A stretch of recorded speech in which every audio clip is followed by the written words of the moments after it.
Need to enable or disable the LCD auto off on your Canon camera? Most users don't know this setting can save battery or keep the screen on longer.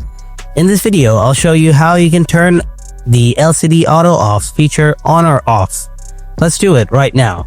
First, turn on your camera. After that, press the menu button. Then select the wrench 2 tab from the top. Here you can see the LCD auto off option under the LCD brightness. Now select this option.